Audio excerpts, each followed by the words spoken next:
At 23, my life stood at a fork in the road. Clutching $11,200 in savings, I saw two versions of myself. Timeline A, the nester. I work as a project coordinator at a healthcare firm.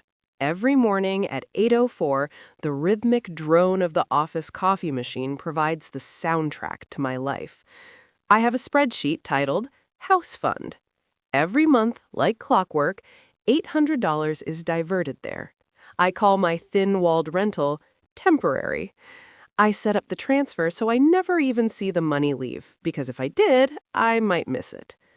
By the end of the year, my fund sits at $10,617. Timeline B, the nomad. Same salary, but I choose a slightly nicer apartment. I'm not saving for a house. I spent an entire night calculating the hidden costs of ownership, insurance, maintenance, and the opportunity cost of dead equity. I open a Roth IRA. That first $500 deposit feels as exciting as paying a parking ticket, completely abstract. I put another $300 into a total market index fund. I don't check the tickers. I believe the old mantra, time in the market beats timing the market. Chapter 2, The Accumulation of Knowledge, age 24 to 25. Timeline A. I get a $4,800 raise and pump it straight into the house fund. On Saturdays, I walk through open houses. My agent, Thomas, teaches me about closing costs and appraisal gaps. I realize a $300,000 home requires over $10,000 just to sign the papers. I add a new row to my sheet, the unknown. At 25, I have $48,200 in cash.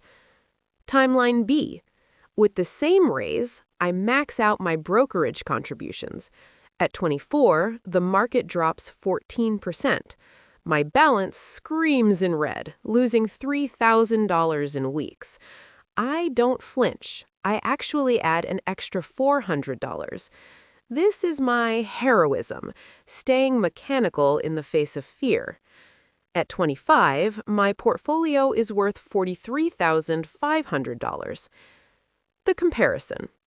On paper, we are nearly identical, both worth about $50,000, but A's wealth is locked in a specific zip code, while B's wealth is breathing across 3,700 companies in 47 countries. Chapter 3, The Gavel and the Grind, age 26 to 29. Timeline A. At 26, I sign a 30-year mortgage. It's a suburban house with a ceiling fan that wobbles, but I don't care. It's my wobble. I deploy $70,000 at the closing table, and my monthly overhead jumps to $2,310. I'm forced to stop all other investing. By 29, my home value has risen, but my money is trapped in the drywall. It's real equity, but I can't eat it. Timeline B. I stay a renter. When the landlord raises the rent, I negotiate. Meanwhile, my early investments are hitting their stride. Between the original $1,000 a month and the housing differential I'm saving, I'm pouring $1,700 into the market. At 29, my net worth hits $183,000. I still rent, and I feel no need to explain why. Chapter 4. The Test of Resilience, age 30 to 35. Timeline A. A promotion at 31 allows me to restart my 401k. The neighborhood is changing. New coffee shops and exposed brick restaurants. My home value explodes.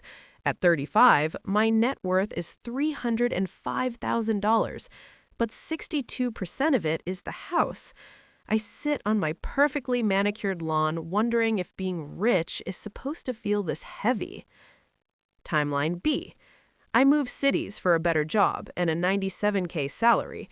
Rent hits $1,620, but I don't blink.